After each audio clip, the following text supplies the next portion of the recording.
2012ರಿಂದ 2020ರವರೆಗೆ ಇರುವಂಥ ಎಲ್ಲ over ಲೋನ್ಗಳನ್ನು recovery ಮಾಡಿ ಆದಷ್ಟು ಸಂಘಕ್ಕೆ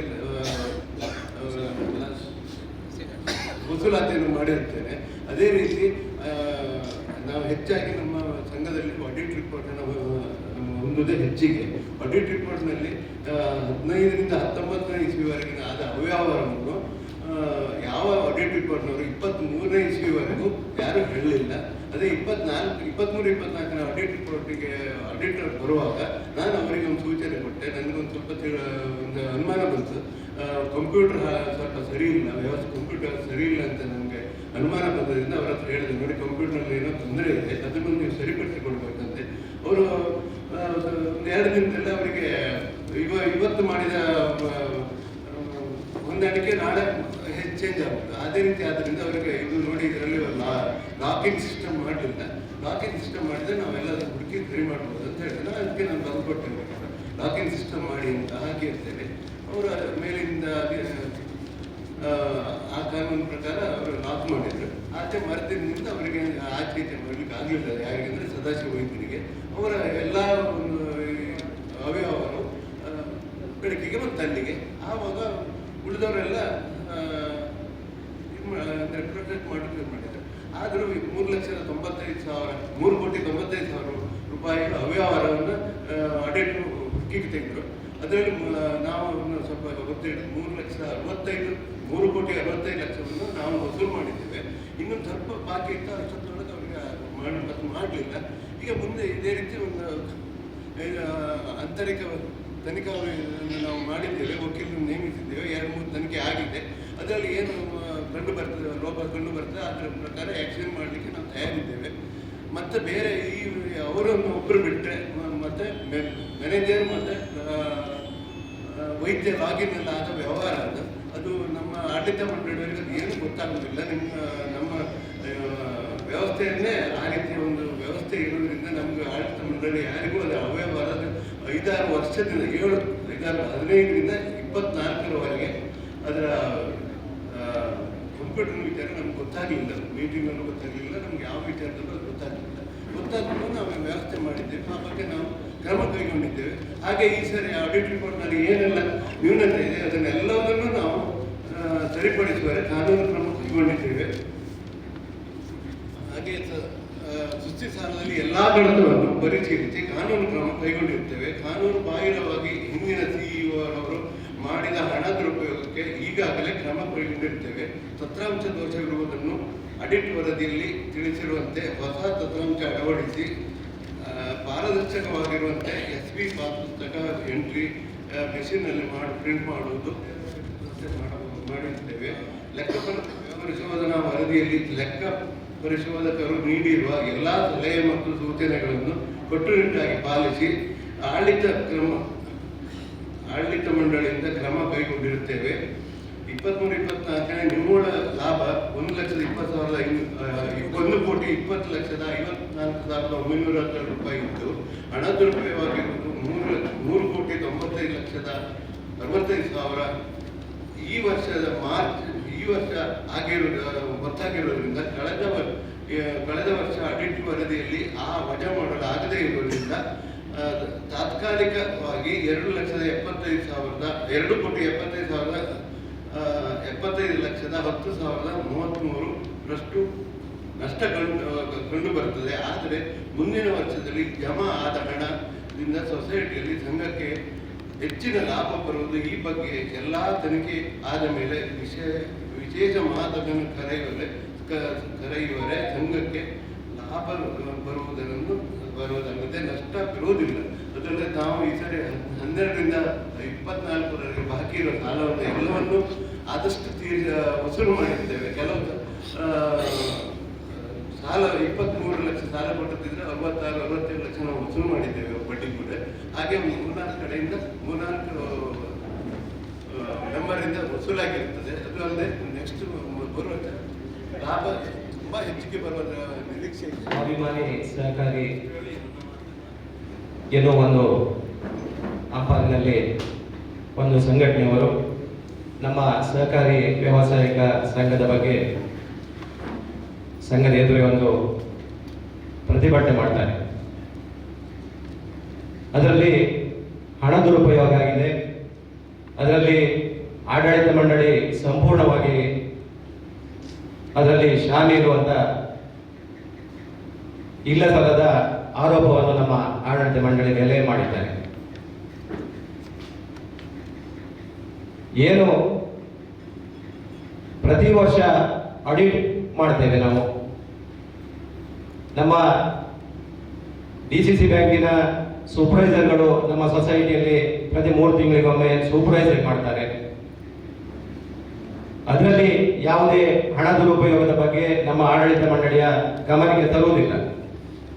ನಮ್ಮ ಆಡಳಿತ ಮಂಡಳಿಯ ಕರ್ತವ್ಯ ಏನಂತ ಹೇಳಿದ್ರೆ, ಯಾರು ಸದಸ್ಯರು ಲೋನ್ ಪೇಪರ್ ಕೊಡ್ತಾರೆ ಅದರ ಒಂದು ಡಾಕ್ಯುಮೆಂಟ್ ಅನ್ನು ಚೆಕ್ ಮಾಡಿ ನಾವು ವ್ಯವಹಾರ ಮಾಡೋದು ನಾವಲ್ಲ, ವ್ಯವಹಾರ ಮಾಡಲಿಕ್ಕೆ ಒಂದು ದಾರಿ ತೋರಿಸುವುದು ನಮ್ಮ ಆಡಳಿತ ಮಂಡಳಿಯ ಕರ್ತವ್ಯ. ಹಾಗಾಗಿ ಈ ದೊಡ್ಡ ಮೊತ್ತದ ಹಣ ದುರುಪಯೋಗದ ಬಗ್ಗೆ ನಮಗೆ ಯಾವುದೇ ಮಾಹಿತಿ ಇರಲಿಲ್ಲ. ಈ ಬಾರಿ ಆಡಿಟರ್ ಆದ ಜೀವನ್ ಕುಮಾರ್ ಶೆಟ್ಟಿ ಅವರು ಮೊದಲು ಬಂದಾಗ ಅವರಿಗೆ ಏನು ಕೊಡಲಿಲ್ಲ, ಗೊತ್ತಾಗಲಿಲ್ಲ.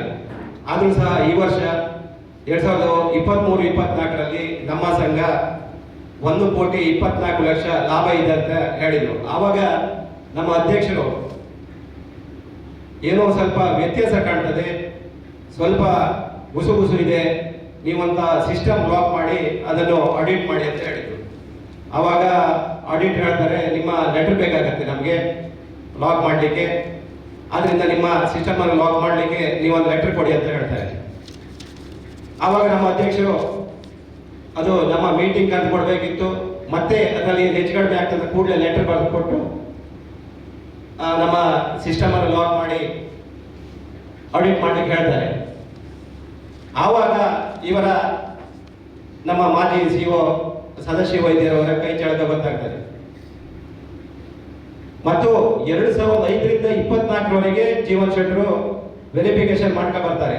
2005ರಿಂದ ಸಣ್ಣ ಮಿಸ್ ಆಪರೇಷನ್ ಸಂಘದಲ್ಲಿ ನಡೆದಿದೆ, 2007ರಲ್ಲಿ ನಡೆದಿದೆ, 12ರಲ್ಲಿ ನಡೆದಿದೆ, 2015, 16, 17, 18, 19ರಲ್ಲಿ ಈಗ ಜಾಸ್ತಿ ಒಂದು 2 ಲಾಗಿನ್ ಅನ್ನು ಉಪಯೋಗಿಸಿಕೊಂಡು, ಒಂದು ಮ್ಯಾನೇಜರ್ ಲಾಗಿನ್, ಒಂದು ವೈದ್ಯ ಅನ್ನೋ ಲಾಗಿನ್ ಅಲ್ಲಿ ಠೇವಣಿಯಲ್ಲಿ ನಿರಗು ಠೇವಣಿಯಲ್ಲಿ ಒಂದು ಫೇಕ್ ಖಾತೆಗಳನ್ನು ತೆರೆದು ಅದರಲ್ಲಿ ಅವರು ಅವ್ಯವಹಾರ ಮಾಡಿರುತ್ತಾರೆ. ಆವಾಗ ಆಡಿಟ್ ನಮಗೆ ಕರಡು ವರದಿಯಲ್ಲಿ 3,65,00,000 ರೂಪಾಯಿ ಅವ್ಯವಹಾರ ಆಗಿದೆ, ಅದನ್ನು ನೀವು ಕಟ್ಟಿಸ್ಕೊಳ್ಬೇಕು ಅಂತ DCC ಬ್ಯಾಂಕ್ ಡೈರೆಕ್ಟರ್ ಇದ್ರು, ಸೂಪರ್ವೈಸರ್ ಇದ್ರು. ಆವಾಗ ನಾವು CEO ಹತ್ರ ಹೇಳಿ ನೀವು ಅದು ಕಟ್ಟಬೇಕಾಗುತ್ತೆ ಅಂತೇಳಿ ಹೇಳಿದವಾಗ ಅವರು ಸಂಪೂರ್ಣ ಒಪ್ಕೊಂಡ್ರು. ಈ ಒಂದು ಕೃತ್ಯಕ್ಕೆ ನಾನೇ ಸ್ವಂತ ಕಾರಣ, ಅದರಲ್ಲಿ ಯಾರದೇ ಹಸ್ತಕ್ಷೇಪ ಇಲ್ಲ, ನಾನೇ ಕಟ್ತೇನೆ ಅಂತ ಹೇಳಿದ್ರು. ಆವಾಗ ಅವರ 5 ಎಕರೆ ಜಾಗದ ಮೇಲೆ ಅವರ ತಂದೆ ಮತ್ತು ಮಗನಿಗೆ 1.5-1.2 ಕೋಟಿ ಲೋನ್ ಸ್ಯಾಂಕ್ಷನ್ ಮಾಡಿಸಿ ಅದನ್ನು ಸೊಸೈಟಿಗೆ ಮಾರ್ಗೇಜ್ ಮಾಡಿಕೊಂಡು ಸೆಪ್ಟೆಂಬರ್ ಅಲ್ಲಿ ವಸೂಲಾಗಿದ್ದು ಅದನ್ನು ಯಾವುದೇ ಅಕೌಂಟಿಗೆ ಹಾಕಲಿಕ್ಕೆ ಆಡಿಟರ್ ಬಿಡಲಿಲ್ಲ. ಸಸ್ಪೆನ್ಸ್ ಅಕೌಂಟ್ ಅಲ್ಲಿ 3,65,00,000 ರೂಪಾಯಿ ಹಾಗೆ ಇದೆ. ನಮಗೆ ಈ ವರ್ಷ ಡಿವಿಡೆಂಡ್ ಕೊಡ್ಲಿಕ್ಕೆ ಯಾಕಾಗಲಿಲ್ಲ ಅಂತ ಹೇಳಿದ್ರೆ, ಈ 3,65,00,000 ಹಿಂದಿನ ಸಾಲಿನಲ್ಲಿ ವಸೂಲಾಗಬೇಕಿತ್ತು, ಅದು ಸೆಪ್ಟೆಂಬರ್ ಅಲ್ಲಿ ವಸೂಲಾದ್ರಿಂದ ಡಿವಿಡೆಂಡ್ ಕೊಡ್ಲಿಕ್ಕೆ ಆಗಲಿಲ್ಲ. ಆ ಕಾರಣದಿಂದ ನಾವು ಮೊದಲನೇದಾಗಿ ನಮ್ಮ ಈ ಭಾಗದ ನಮ್ಮ ಸಹಕಾರಿ ಸಂಘದ ರೈತರ ಕ್ಷಮೆಯನ್ನು ಕೇಳ್ತೇವೆ. ಮುಂದಿನ ದಿನದಲ್ಲಿ ಈ ಡಿವಿಡೆಂಟ್ ಅನ್ನು ನಿಮಗೆ ದುಪ್ಪಟ್ಟಾಗಿ ಕೊಡಲು ನಮ್ಮ ಸಹಕಾರಿ ಸಂಘ ಬದ್ಧ ಆಗಿರುತ್ತದೆ. ಹಾಗೆ ನಾವು ಈ ಸಂಘಕ್ಕೆ ಅತಿ ತುರ್ತಾಗಿ ಸಾಲವನ್ನು ಕೊಡಲು ಯಾವುದೆಲ್ಲ ಸುಲಭದ ಮಾರ್ಗ ಇದು ಅದನ್ನೆಲ್ಲ ನಮ್ಮ ಸೊಸೈಟಿಯಲ್ಲಿ ಬಹಳ 1 ಲಕ್ಷದವರೆಗೆ ಬಹಳ ಸುಲಭದಲ್ಲಿ ಕೊಡ್ತೇವೆ. ಮತ್ತೆ ಎಲ್ಲ 1 ಲಕ್ಷದ ಮೇಲೆ ಲೋನ್ಗಳಿಗೆ ಎಲ್ಲ ಡಾಕ್ಯುಮೆಂಟ್ ಇಟ್ಟುಕೊಂಡು ಈಗಾಗಲೇ ನಮ್ಮ ಸೊಸೈಟಿ ಅದನ್ನು ಮಾರ್ಗೇಜ್ ಮಾಡಿ ಕುಂದಾಪುರ ತಾಲೂಕಿನಲ್ಲಿ ಬಹಳ ಉತ್ತಮವಾದ ಹೆಸರನ್ನು ಗಳಿಸಿದಂಥ ಸೊಸೈಟಿ. ಇದರಲ್ಲಿ ಬೇರೆ ಸಾಮಾಜಿಕ ಜಾಲತಾಣಗಳಲ್ಲಿ ಬೇರೆ ಬೇರೆ ವಿಷಯಗಳು ಹರಿದಾಡ್ತಿದೆ. ಇದರಲ್ಲಿ ನಾವು ಬಿಜೆಪಿ ಬೆಂಬಲಿತ 9 ಸದಸ್ಯರು ಮತ್ತು ಕಾಂಗ್ರೆಸ್ ಬೆಂಬಲಿತ 4 ಸದಸ್ಯರಿದ್ದೇವೆ. ಇಲ್ಲಿ ಯಾವುದೇ ನಿರ್ದೇಶಕರು ಈ ಕೃತ್ಯಗಳಲ್ಲಿ ಭಾಗಿಯಾಗಲಿಲ್ಲ ಎಂದು ಘಂಟಾಘೋಷವಾಗಿ ಈ ಸಮಯದಲ್ಲಿ ಹೇಳಿ ಬಯಸ್ತೇನೆ. ಮೊನ್ನೆ ಕೆಲವರು ಆ ಒಂದು ಪ್ರತಿಭಟನೆಯಲ್ಲಿ ಹೇಳ್ತಾರೆ, ಇಲ್ಲಿನ ನಿರ್ದೇಶಕರು ಸಾಲ ಹೊರಗಿನವರಿಗೆ ಕೋಟಿಗಟ್ಟಲೆ ಸಾಲ ಕೊಟ್ಟು ಕಮಿಷನ್ ಮತ್ತು ಪರ್ಸೆಂಟೇಜ್ ಅನ್ನು ತಗೊಳ್ತಾರೆ ಅಂತ. ಅದು ಸತ್ಯಕ್ಕೆ ದೂರವಾದ ಮಾತು. ನಾವು ಯಾರು ಅಂತ ಹಿನ್ನೆಲೆಯಿಂದ ಬಂದವರು ಅಲ್ಲ. ನಮ್ಮ ಮೇಲೆ ಯಾವುದೇ ಕ್ರಿಮಿನಲ್ ಮೊಕದ್ದಮೆ ಹಾಗೆ ರಾಬಿ ಮಾಡುವಂತ ಕೇಸ್ಗಳು ಯಾವ ಎಣಿಸ್ಕೊಂಡು ಬಂದವರು ಜನಪ್ರತಿನಿಧಿಗಳ ಒಂದು 4 ಜನರಿಗೆ ಸಹಾಯ ಮಾಡುವಂತ ಕೆಲಸ ನಾವು ಮಾಡ್ತಿದ್ದೇವೆ.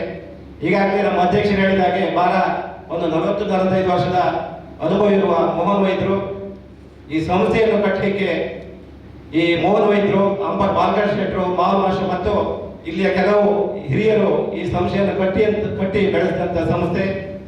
ಈ ಸಂಸ್ಥೆಯನ್ನು ಉಳಿಸಿ ಬೆಳೆಸಲು ನಮ್ಮ ಅಂಬಾರು ಗ್ರಾಮದ ಎಲ್ಲ ಸಹಕಾರಿ ಬಂಧುಗಳ ಒಂದು ಸಹಾಯ ಇದೆ. ಮುಂದೆಯೂ ಸಹ ಈ ಸಂಘವು ಉತ್ತಮವಾಗಿ ಎಲ್ಲರ ಸಹಾಯದಿಂದ ನಡೆದುಕೊಂಡು ಹೋಗಬೇಕು. ಹಾಗೆ ಈಗಾಗಲೇ ಸದಾಶಿವ ವೈದ್ಯವರನ್ನು ಡೊಮೆಸ್ಟಿಕ್ ಎನ್ಕ್ವೈರಿ ಆಗ್ತಾ ಇದೆ. ಅವರನ್ನು ಕೆಲಸದಿಂದ ಸಸ್ಪೆಂಡ್ ಮಾಡಿದ್ದೇವೆ. ಅವರು ಇನ್ನೂ ಸಹ ಒಂದು 30 ಲಕ್ಷ ರೂಪಾಯಿ ಕಟ್ಟಬೇಕು.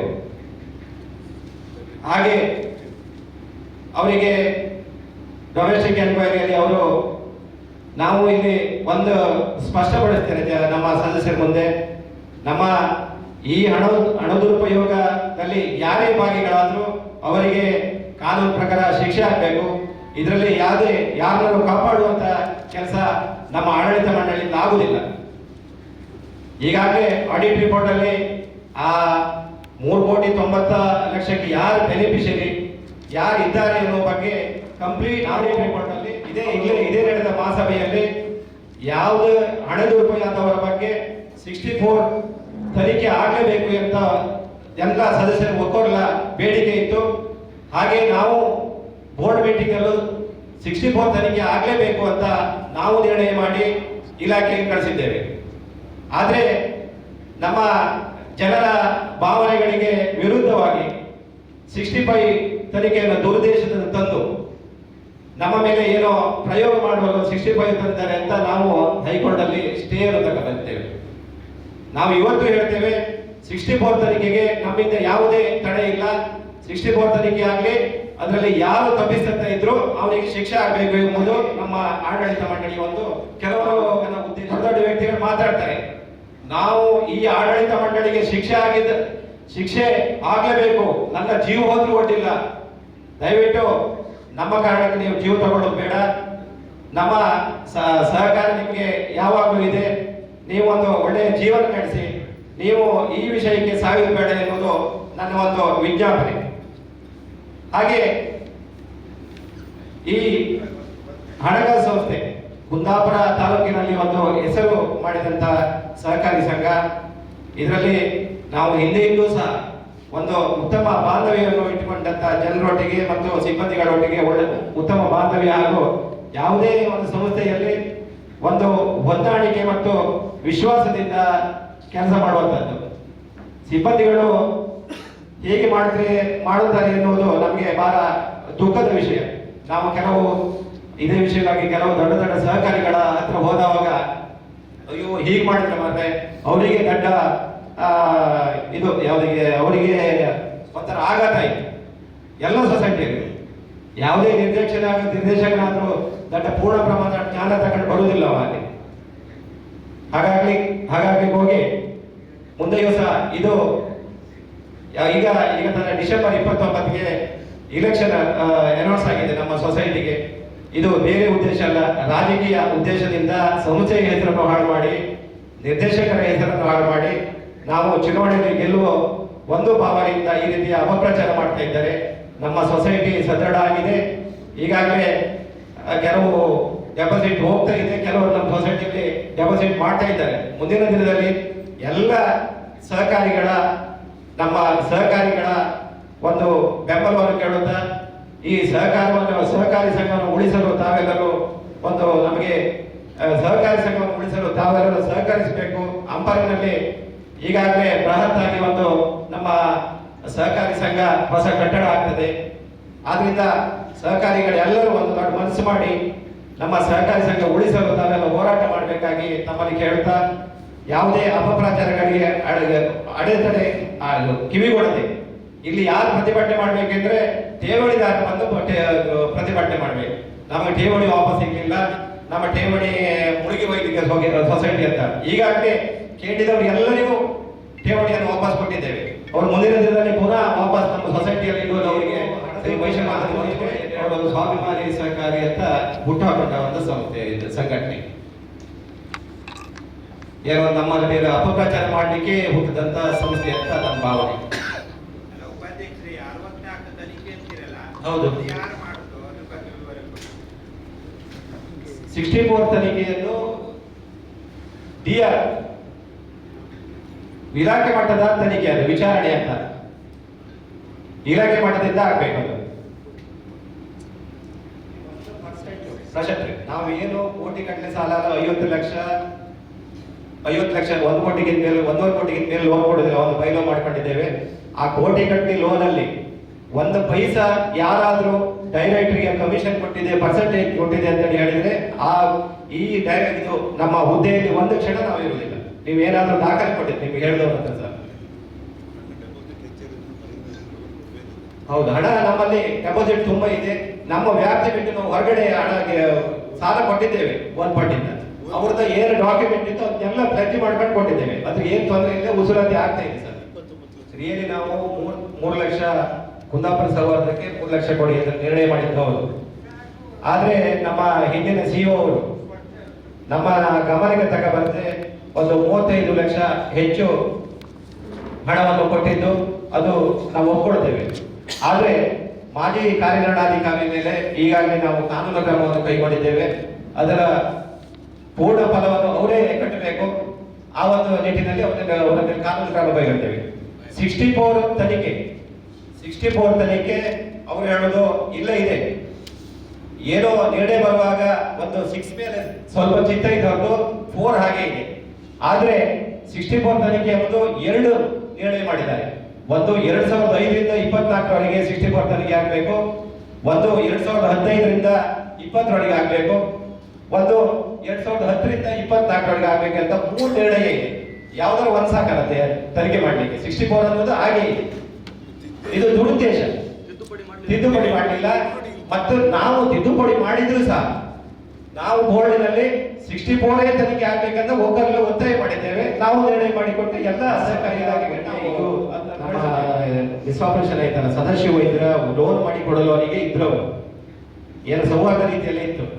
ಅವರು ಮೊನ್ನೆ ನಮ್ಮ ನಿರ್ದೇಶಕರೊಬ್ಬರು ಹೇಳ್ತಾರೆ, ನಮ್ಗೆ ಅಲ್ಲಿ ಏನೋ ಬೆಲೆ ಕೊಡುವುದಿಲ್ಲ, ನಮ್ಮನ್ನ ನಿರ್ಣಯಕ್ಕೆ ಯಾವುದೇ ಬೆಲೆ ಇಲ್ಲ ಅಂತೇಳಿ ಹೇಳ್ತಾರೆ. 4 ವರ್ಷದ 10 ತಿಂಗಳು ನಮ್ಮ ಜೊತೆಯಲ್ಲಿ ಇದ್ರವರು. ಅವರಿಗೆ EC ಕಮಿಟಿಯಲ್ಲಿ ಒಬ್ಬರಿಗೆ ಪ್ರಮುಖ ಸ್ಥಾನ ಕೊಟ್ಟಿದ್ದೇವೆ. ನಾವು ಸೊಸೈಟಿಗೆ 3 ಜನನ ಸೆಲೆಕ್ಷನ್ ಕಮಿಟಿಯಲ್ಲಿಯೂ ಅವರಿಗೆ ಅವಕಾಶ ಕೊಟ್ಟಿದ್ದೇವೆ. ಹಾಗೆ ಮೊನ್ನೆ DCCಗೆ ಡೆಲಿಗೇಷನ್ ಕೊಡ್ಬೇಕಂತ ಹೇಳಿದ್ರು, ಎಲ್ಲೂ ಕೊಡುವುದಿಲ್ಲ, ಅಧ್ಯಕ್ಷರು ಡೆಲಿಗೇಷನ್ ತಗೊಳ್ಳೋದು. ಆದ್ರೂ ನಾವೊಂದು ಹಣಕಾಸು ಸಂಸ್ಥೆಯಲ್ಲಿ ರಾಜಕೀಯ ಮಾಡಬಾರದು ಎನ್ನುವ ಉದ್ದೇಶದಿಂದ ಅವರಿಗೆ ಡೆಲಿಗೇಷನ್ ಕೊಟ್ಟಿದ್ದೇವೆ. ನೀವೊಂದು ನಿರ್ದೇಶಕರಾಗಿ ಬನ್ನಿ ನಮ್ಮ ಊರಿಗೆ ಅಂತ ನಮ್ಗೆ ಹೆಮ್ಮೆ ಇದೆ, ನಿಮಗೆ ನೀವೇ ಡೆಲಿಗೇಷನ್ ತಗೊಂಡು ಕೊಡ್ತಾರೆ. ಅವ್ರ ಮನೆ ಹೇಳ್ತಾರೆ ನಮ್ಗೇನು ಬೆಲೆ ಕೊಡೋದಿಲ್ಲ ಅಂತ. ಅದೇನು ಮಾಡ್ಲಿಕ್ಕೆ ಆಗೋದಿಲ್ಲ ಸರ್, ಅಧಿಕಾರಕ್ಕೋಸ್ಕರ. ಸರ್, ಸುರೇಶ್ ಶೆಟ್ಟಿ ಇರುವಾಗ ಫ್ರಾಡ್ ಆಗಿದೆ ಅಂತ ಕೇಳಿದ್ದೀವಿ. ಈ 1 ಗ್ರಾಮ್ ಚಿನ್ನ 50 ಲಕ್ಷ ರೂಪಾಯಿ ಹಣ ಕೊಟ್ಟಿದೆ. ಸುರೇಶ್ ಶೆಟ್ಟಿ ನಂತರ ಸದಸ್ಯ ವೈದ್ಯರು ಬಂದ್ರು ಸರ್, ಹೇಗೆ? ಸುರೇಶ್ ವೈದ್ಯರ ನಂತರ ಸದಸ್ಯ ವೈದ್ಯರು ಬಂದರು. ಸುರೇಶ್ ಶೆಟ್ಟಿ ಇರುವಾಗಲೇ ಇಂದ ಸ್ಟಾರ್ಟ್ ಆಗಿದೆ ಇದು. ಈ ಡಿಸ್ಆಪರೇಷನ್ ಇದೆಯಲ್ಲ, ಸುರೇಶ್ ಶೆಟ್ಟಿ ಇರುವಾಗಲೇ ಸ್ಟಾರ್ಟ್ ಆಗಿದೆ. ಆಡಿಟ್ ರಿಪೋರ್ಟ್ ಅಲ್ಲಿ ಹಿಂದಿನ ಕಾರ್ಯನಿರ್ವಹಣಾಧಿಕಾರಿ, ಈಗಿನ ಸದಸ್ಯ ವೈದ್ಯ ಹಣ ದುರುಪಯೋಗ ಶಾಮಿಲ್ ಅಂತ ಬಂತು. ಮತ್ತು ಈ ಸದಸ್ಯ ವೈದ್ಯರೇ ಅಧ್ಯಕ್ಷರಿಗೆ ಮತ್ತೆ DCC ಬ್ಯಾಂಕಿಗೆ ಆಡಿಟ್ಗೆ ಲೆಟರ್ ಕೊಟ್ಟಿದ್ದಾರೆ. ಒಂದು DCC ಬ್ಯಾಂಕಿನವರು, ಅವರೊಂದು ಸೂಪರ್ವೈಸರು ಅವರು ಇರುವಂತ. ಇನ್ನು ಆಡಿಟ್ ಈ ಸಾಧಾರಣ 18 ಆಡಿಟ್ ಆಯಿತು ಈ ವಾಸನೆ ಈ 18 ಈ ವರ್ಷ ಬಿಟ್ಟು. ಈ 18 ಆಡಿಟ್ನಲ್ಲಿ ಕೂಡ ಬಾರದಂತಹ ಅವ್ಯವಹಾರ ಎಲ್ಲಿ ತೋರಿಸಿ ನಾವು ಕ್ರಮ ಕೈಗೊಳ್ಳದೆ ಇದ್ದಿದ್ರೆ ಆಡಳಿತ ಮಂಡಳಿ ದೊಡ್ಡ ತಪ್ಪು. ಇಲ್ಲಿ ಏನೂ ಇಲ್ಲ, ಹಣ ದುರುಪಯೋಗ ಈ 18 ಆಡಿಟ್ನಲ್ಲಿ ಕೂಡ ಎಲ್ಲೂ ಇಲ್ಲ. ಈ ವರ್ಷದ ಆಡಿಟ್ ಬಿಟ್ರೆ ಎಲ್ಲೂ ಇಲ್ಲ. ಹಾಗಾದ್ರೆ ಇದು ನಮ್ಗೆ ಗೊತ್ತಾ, ನಾವು ಇದು ಕೂಡ ಅವ್ರಿಗೆ ಹಾಕ್ತೀವಿ, ಯಾರಿಗೆ ಆಡಿಟಿಗೆ ಮನೆ ಹಾಕ್ತೀವಿ, ಪ್ರಶ್ನೆನೂ ಕೂಡ ಹಾಕ್ತೀವಿ. ಸರ್ ಇದು ಬೋರ್ಡಿಗೆ ಹೆಂಗೆ ಗೊತ್ತಾಗ್ತದೆ ಇದು ಕೇಳಿ, ಯಾವ ರೀತಿಯಲ್ಲಿ ಗೊತ್ತಾಗ್ತದೆ? ನಿಮ್ ಬೋರ್ಡಿಗೆ ಗೊತ್ತಾಗೋದು ಹೋಗ್ರಿ, ನಮ್ಗೇ ಗೊತ್ತಾಗ್ಲಿಕ್ಕಲ್ಲ ಅಂದ್ರು. ನಾವು ಫೈನಲ್ ಮಾಡಿ ಹೊರಟವರು ನಮ್ಗೆ ಗೊತ್ತಾಗ್ಲಿಲ್ಲ ಇದು, ನೀವು ಬೋರ್ಡಿಗೆ ಹೆಂಗೆ ಗೊತ್ತಾಗ್ತದೆ ಅಂತ ಹೇಳ್ತಾರೆ. ಇನ್ನೊಂದು ಹೇಳಿದ್ರೆ ನೀವು FD ಬಾಂಡ್ ಅನ್ನ ಡೂಪ್ಲಿಕೇಟ್ ಮಾಡಿ ಮಾಡ್ತಾರೆ. ಈಗ DCC ಬ್ಯಾಂಕಿನವರು ಸಾಧಾರಣ ತಿಂಗಳಿಗಟ್ಟಲೆ ಇದ್ದೀವಿ, ಅವರೆಲ್ಲಕ್ಕೂ ಚೆಕ್ ಮಾಡಿದ್ದಾರೆ. ಇವರು ಸೂಪರ್ವೈಸರ್ ಇದ್ದಾರೆ, ಆಡಿಟ್ನವರು ಇದ್ದಾರೆ, ಇವರು ಎಲ್ಲರೂ ನೋಡುವಾಗ ಅದು ಸರಿ ಇದೆ, ಮತ್ತೆ ಇಲ್ಲಿಂದ ಬರ್ಬೇಕು ಅದು. ಆದ್ರೆ ಯಾವುದೇ ಒಂದು ಡೆಪಾಸಿಟ್ ಇಟ್ಟಿರ್ತಕ್ಕಂಥ ಯಾವುದೇ ಒಂದು ಜನರದ್ದು ಯಾವುದೇ ಕಂಪ್ಲೇಂಟ್ ಇಲ್ಲ, ಬರಲೇ ಇಲ್ಲ. ಹಾಗಾದ್ರೆ ಆಡಳಿತ ಮಂಡಳಿ ಹೆಂಗ್ ಗೊತ್ತಾಗ್ಬೇಕು? ಇದು ಆಡಳಿತ ಮಂಡಳಿಗಳ ಹತ್ರ ಇರೋದಾಗಿದ್ದಲ್ಲ, ಅಥವಾ ಬ್ಯಾಂಕಿನ ಮ್ಯಾನೇಜರ್ ಹತ್ರ ಇರೋದು.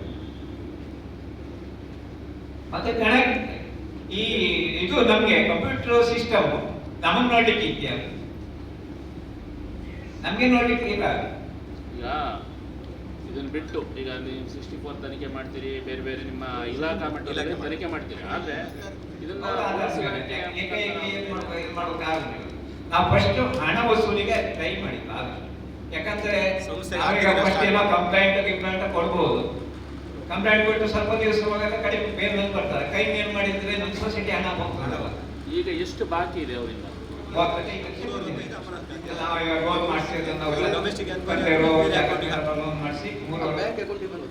ಈ ವರ್ಷದಿದ್ದಾರೆ ಬೆಂಬಲಿತ ಸದಸ್ಯರು ಈ ಸೊಸೈಟಿಯಲ್ಲಿ ಬಿಜೆಪಿ ಬೆಂಬಲಿತ ಸದಸ್ಯರೇ ಇರೋದ್ರಿಂದ ಏನಾದ್ರೂ ಮಾಡಿ ಇದು ಒಂದು ಹೆಸರನ್ನು ಈಗ ಏನಾದ್ರೂ ಮಾಡಿ ಹೆಸರು ಕೆಡಿಸಿ ಇದರಲ್ಲಿ ನಿರ್ದೇಶಕರು ಭಾಗಿಯಾಗಿದ್ದಾರೆ ಭ್ರಷ್ಟಾಚಾರದಲ್ಲಿ ಅಂತ ಹೇಳಿ ಜನರಿಗೆ ತಪ್ಪು ಭಾವನೆ ಮೂಡಿಸಿ ಏನಾದ್ರೂ ಮಾಡಿ ಈ ಸಲ ಆದ್ರೂ ಒಂದು ಗೆಲ್ಲಲಿಕ್ಕೆ ಏನಾದ್ರೂ ಒಂದು ದಾರಿ ಇದೆ ಅಂತ ಹೇಳಿ ಈ ತರ ಒಂದು ಹುಟ್ಟಾಕೊಳ್ಳಿ ಪ್ರಯತ್ನ ಮಾಡ್ತಾ ಇದ್ದಾರೆ. ಯಾವಾಗ ನಿಮ್ದು ಅವಧಿ ಯಾವಾಗ ಮುಗಿಯುವುದು? ಡಿಸೆಂಬರ್ 29, 28, 29ಕ್ಕೆ ಚುನಾವಣೆ. ನಿಮ್ದು ಇದೇ ಬಾಡಿ ಮತ್ತೆ ಮುಂದುವರಿಯುತ್ತಾ ನಿಮ್ಮ ಇದು? ಅಲ್ಲ ಇದೇ ಬಾಡಿ ಮುಂದುವರಿಯುವುದಿಲ್ಲ. ನಿಮ್ಮ ಇಲ್ಲ ಇದರಲ್ಲೆಲ್ಲ ಚೇಂಜಸ್ ಮಾಡ್ತೀವಿ, ಹೊಸ ಮುಖಗಳು ಬರ್ತಾರೆ. ಇವಾಗಲೇ ಏನಾದ್ರು ಸಭೆಗಳು ಮಾಡಿದ್ರ ಹೇಗೆ? ಸಭೆ ಮಾಡಲಿಲ್ಲ. ನಮ್ಗೆ ಈಗ ಪ್ರಥಮ ನಮ್ಗೆ ಏನ್ ಕೇಳಿದ್ರೆ ನಮ್ಮ ದೇವಳದಾರರನ್ನ ಮನವೊಲಿಸಬೇಕು, ನಮ್ಮ ಸದಸ್ಯರಿಗೆ ಗೊತ್ತಾಗ್ಬೇಕು. ಏನ್ ಕೇಳಿದ್ರೆ ಅಂಪಾರು CA ಬ್ಯಾಂಕಿನಲ್ಲಿ ಏನು ಫ್ರಾಡ್ ಆಗಿದೆ, ಫ್ರಾಡ್ ಆಗಿಲ್ಲ ಅಂತ ಹೇಳಿದ್ದಾರೆ.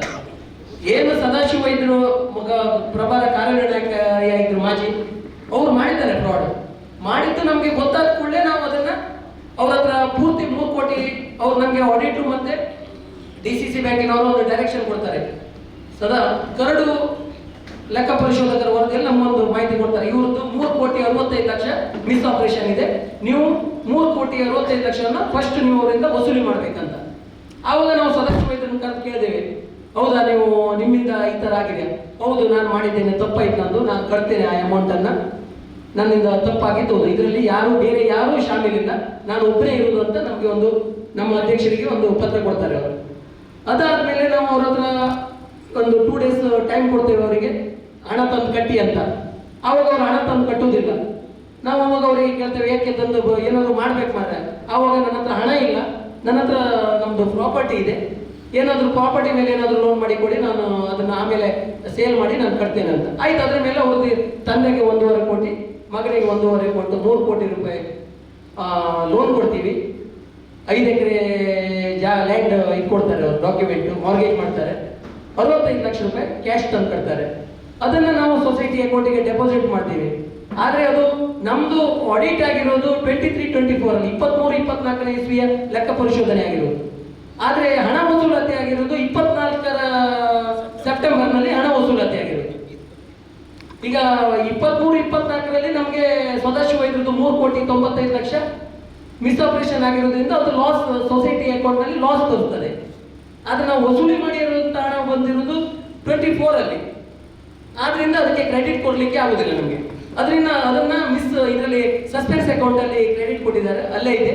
ಅದನ್ನ ಈಗ ನೆಕ್ಸ್ಟ್ ಆಡಿಟ್ ಇದು ಪ್ರತ್ಯೇಕ ಮಾಸ ಬೇಕಾದ್ದು ಅಥವಾ ಅದು ಹೇಗೆ ಅಂತ ಈಗ ನೆಕ್ಸ್ಟ್ ಅಧಿಕಾರಿಗಳದ್ದು ಗೈಡೆನ್ಸ್ ತಗೊಂಡು ಈಗ ಆಡಿಟಿಂಗ್ ಮಾಡುವಂಥದ್ದು 1 ಇಯರ್ ಇದು 23-24 ಇಂದ ಆಡಿಟಿಂಗ್ ಮಾಡಬೇಕಿತ್ತು ಆಡಿಟರ್.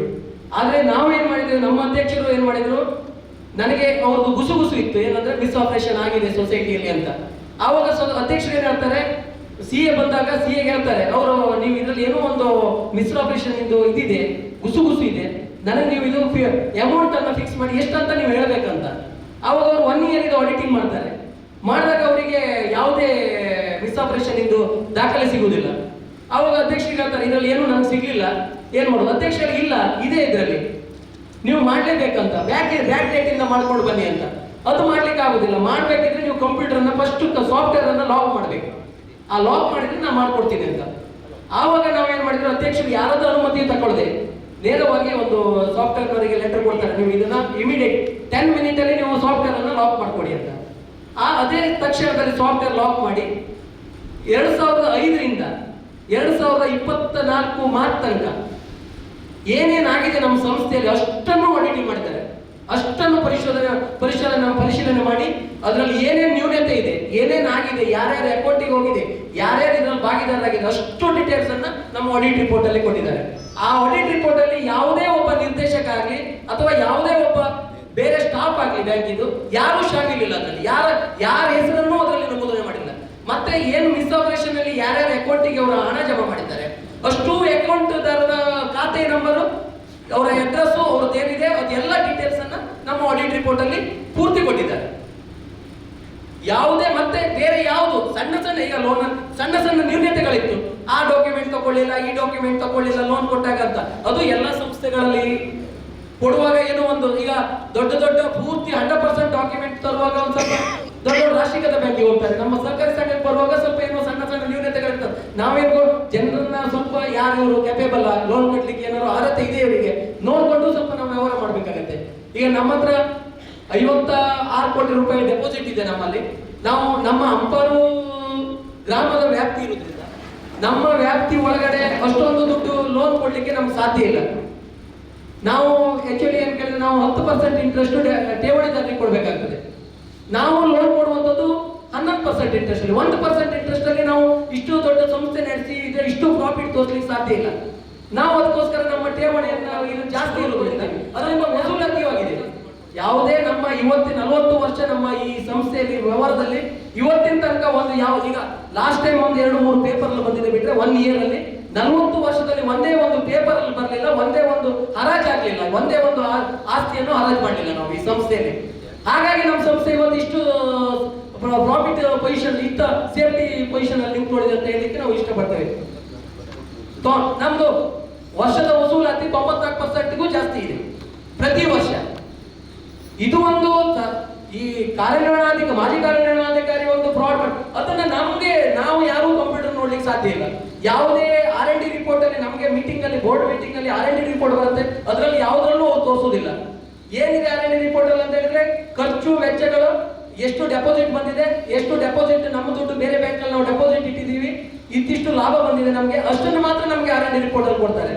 ಮತ್ತೆ ಅದರಲ್ಲಿ ಆಗುವಂತ ಡೈಲಿ ವ್ಯವಹಾರಗಳು, ಕ್ಯಾಶ್ ಬುಕ್ ಇಂದು ವೋಚರ್ಗಳದ್ದು ಅದನ್ನೆಲ್ಲ ನೋಡ್ಲಿಕ್ಕೆ DCC ಬ್ಯಾಂಕ್ ಇಂದ ಸೂಪರ್ವೈಸರ್ ಇದ್ದಾರೆ. ಅವರು 2 ದಿವಸ 3 ದಿವಸಕ್ಕೊಮ್ಮೆ ಬಂದು ಎಲ್ಲ ನಮ್ದು ಡೈಲಿ ವ್ಯವಹಾರಗಳ ವೋಚರ್ಗಳನ್ನ ಚೆಕ್ ಮಾಡಿ ಇದು ಸರಿ ಇದೆಯಾ ಸರಿ ಇಲ್ಲ ಒಂದೇ ದಿವಸ ರಿಪೋರ್ಟ್ ಮಾಡಲಿಲ್ಲ.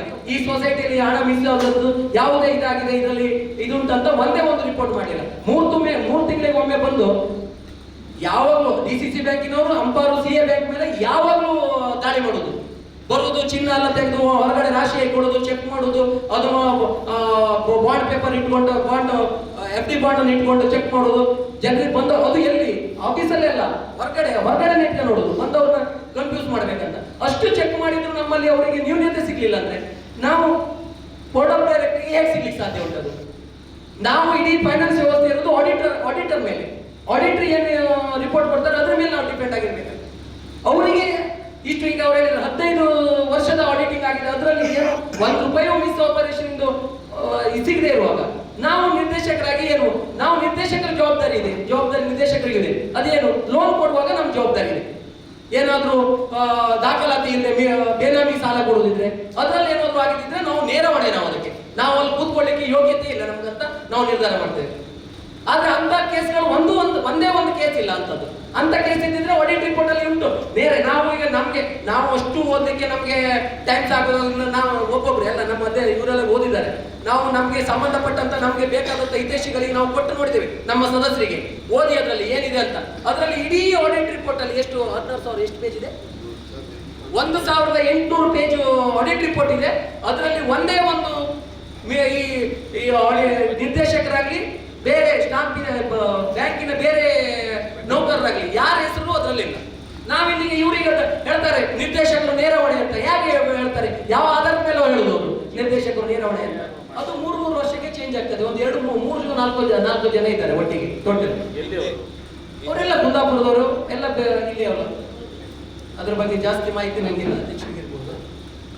ಅಲ್ಲ, ಡಿಸಿಸಿ